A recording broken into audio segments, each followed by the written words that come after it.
मनुष्य का मन बहुत ही चंचल होता है और इसलिए मन में कई तरह के विचार उत्पन्न होते हैं। क्षण भर में ही व्यक्ति का मन कई चीजों को सोचने लगता है। इसलिए तो कहा जाता है कि मन को काबू करना आसान नहीं, लेकिन गौतम बुद्ध मन को नियंत्रित करने के आयामों के बारे में भी बता चुके हैं। मन में विचारों का आना गलत नहीं है कि लेकिन मुश्किल तब हो जाती है या विचार ऐसी परिस्थिति में गलत होते हैं जब मन में अश्लील विचार आते हैं।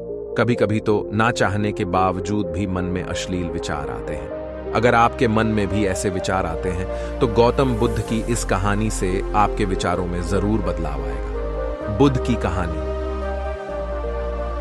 अश्लील विचारों को कैसे रोकें? बुद्ध अपने भिक्षुओं को उपदेश देने के साथ ही उन्हें भिक्षाटन के लिए भेजते थे। एक बार उन्होंने अपने भिक्षु भरत को भिक्षा लेने के लिए एक श्राविका के घर भेजा। भरत पूरे रास्ते मन में यह सोचते हुए श्राविका के पास गया कि आखिर आज भिक्षा में क्या भोजन खाने को मिलेगा, क्योंकि भरत चंद्रुवंश के राजकुमार थे और बुद्ध के सानिध्य भिक्षु के रूप में दीक्षित हुए थे।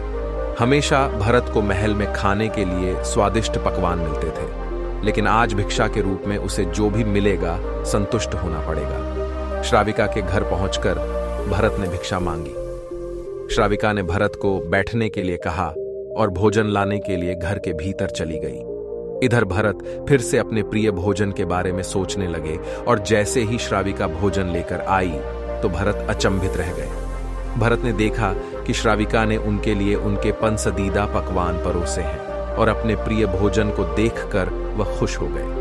भोजन ग्रहण करते हुए भी भरत सोच रहे थे कि महल में तो उन्हें भोजन के बाद विश्राम करने की आदत है, लेकिन आज उन्हें भोजन के बाद वापस तेज धूप में चलकर आश्रम जाना होगा। लेकिन भोजन के बाद श्राविका ने भरत को कुछ समय के लिए विश्राम करने का आग्रह किया। भरत फिर से खुश हुए कि आखिर आज उनके मन की सारी इच्छाएं कैसी पूरी हो रही हैं। इसके बाद भरत कुछ देर विश्राम करने लगे, लेकिन विश्राम करते हुए भी लेटे लेटे वह सोचने लगे कि आज तो मुझे भोजन के बाद विश्राम करने को मिल गया, लेकिन ऐसा रोज रोज नहीं होगा। जब भरत विश्राम के बाद उठे तो श्राविका ने कहा कि आप जब तक चाहे यहां ठहर सकते हैं।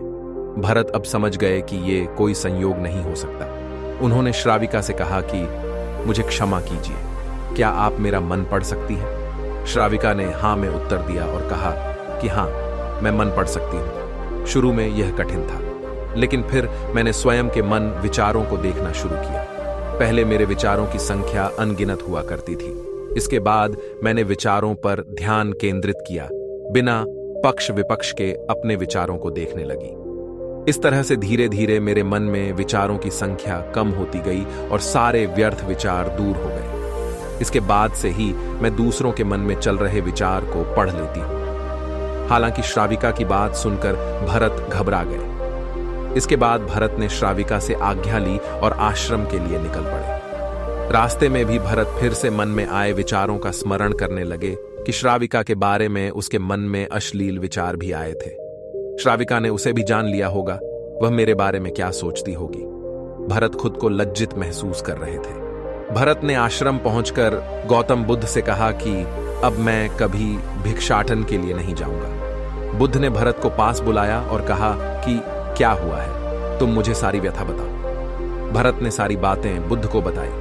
इसके बाद बुद्ध ने कहा कि अगले एक हफ्ते तक तुम भिक्षाटन के लिए उसी श्राविका के घर पर जाओगे, लेकिन तुम्हें इस बात का ध्यान रखना होगा कि कल भिक्षाटन के लिए जाते हुए तुम अपने चित्त को पूरे होश में रखना। तुम्हारे भीतर क्या विचार उठे उन पर ध्यान केंद्रित करना और यह भी ध्यान रखना कि तुम्हारे मन में कौन सी वासना उठ रही है। तुम कल इन सभी चीजों को ध्यान में रखकर जाना और इसके बाद मुझे वापस आकर बताना। अगले दिन भरत भिक्षाटन के लिए गए। बुद्ध के बताए अनुसार वह पूरे रास्ते अपने होश को जागृत रखते हुए चल रहे थे। जब श्राविका का घर आया तो भरत ने भिक्षा मांगी। उसके भीतर कोई वासना नहीं थी और ना ही कोई विचार उत्पन्न हो रहे थे, क्योंकि उसने अपने मन को पूरी तरह जागृत रखा था। भरत ने भिक्षा ली और आश्रम चला गया। भरत ने बुद्ध को प्रणाम किया और कहा कि आज उसे जिस आनंद की अनुभूति हुई वह पहले कभी नहीं हुई। मित्रों, आपको वीडियो कैसी लगी? आप अपने बहुमूल्य विचार कमेंट के माध्यम से हमें जरूर बताएं। ऐसी ही ज्ञानवर्धक नैतिक शिक्षाप्रद कहानियां पढ़ने के लिए हमें सब्सक्राइब करना न भूलें। धन्यवाद।